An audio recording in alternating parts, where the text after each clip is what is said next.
कृष्ण वंदे जगद्गुरुम्। 13वां अध्याय का 11वां श्लोक। मयि चानन्य योगेन भकितर व्यभिचारिणी विविक्त देश सेवित्वमृतिर्जन संसदी।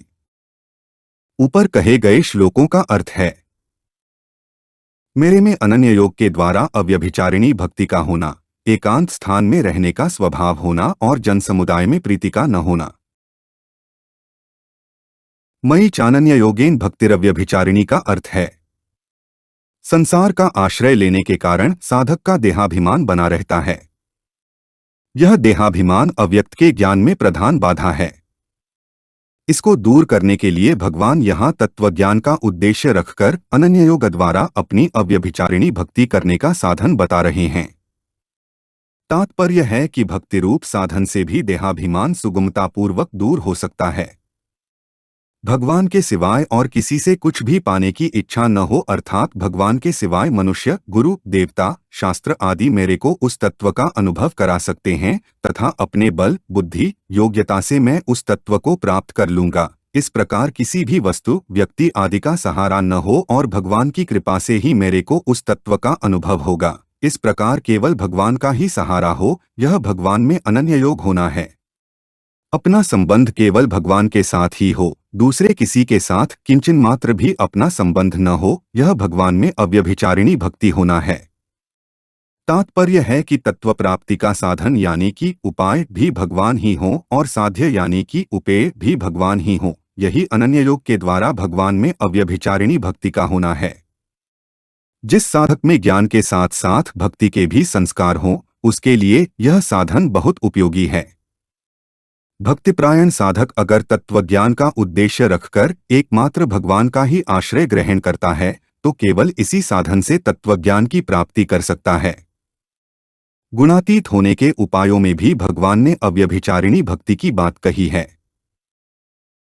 विविक्त देश सेवित्वम का अर्थ है, मैं एकांत में रहकर परमात्म तत्व का चिंतन करूं, भजन स्मरण करूं, सत्शास्त्रों का स्वाध्याय करूं, उस तत्व को गहरा उतरकर समझूं, मेरी वृत्तियों में और मेरे साधन में कोई भी विघ्न बाधा न पड़े, मेरे साथ कोई न रहे और मैं किसी के साथ न रहूं। साधक की ऐसी स्वाभाविक अभिलाषा का नाम विविक्त देश सेवित्व है। तात्पर्य यह हुआ कि साधक की रुचि तो एकांत में रहने की ही होनी चाहिए, पर ऐसा एकांत न मिले तो मन में किंचन मात्र भी विकार नहीं होना चाहिए। उसके मन में यही विचार होना चाहिए कि संसार के संग का, संयोग का तो स्वतः ही वियोग हो रहा है और स्वरूप में असंगता स्वतः सिद्ध है। इस स्वतः सिद्ध असंगता में संसार का संग, संयोग, संबंध कभी हो ही नहीं सकता। अतः संसार का संग कभी बाधक हो ही नहीं सकता।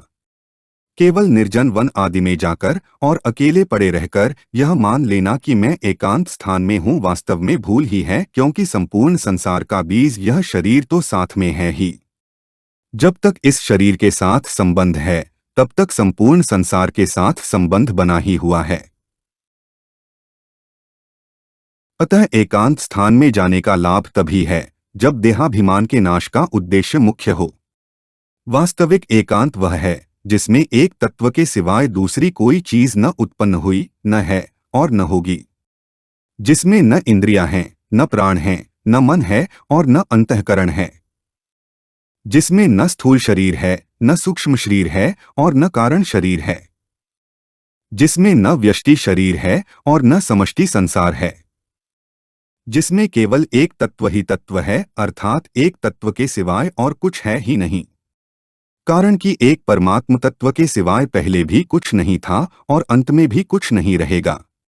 बीच में जो कुछ प्रतीत हो रहा है वह भी प्रतीति के द्वारा ही प्रतीत हो रहा है, अर्थात जिनसे संसार प्रतीत हो रहा है वे इंद्रियां, अंतःकरण आदि भी स्वयं प्रतीति ही हैं।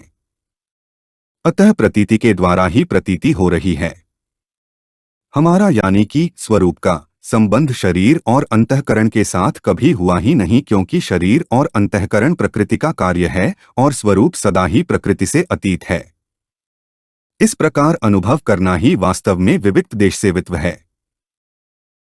अर्तिर्जन संसदी का अर्थ है, साधारण मनुष्य समुदाय में प्रीति, रुचि न हो, अर्थात कहाँ क्या हो रहा है, कब क्या होगा, कैसे होगा आदि आदि सांसारिक बातों को सुनने की कोई भी इच्छा न हो तथा समाचार सुनाने वाले लोगों से मिलें, कुछ समाचार प्राप्त करें, ऐसी किंचन मात्र भी इच्छा प्रीति न हो। परंतु हमारे से कोई तत्व की बात पूछना चाहता है, साधन के विषय में चर्चा करना चाहता है, उससे मिलने के लिए मन में जो इच्छा होती है वह अर्तिर्जन संसदी नहीं है।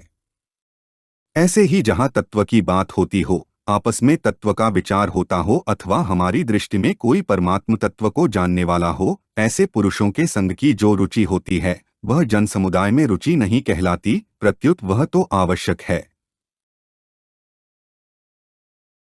हमारे चैनल को सब्सक्राइब करें। अगर यह वीडियो आपको अच्छी लगी तो वीडियो को लाइक करें, वीडियो को अपने दोस्तों के साथ शेयर करें, अपने सुझाव हमें कमेंट करके बताएं। जय श्री कृष्णा।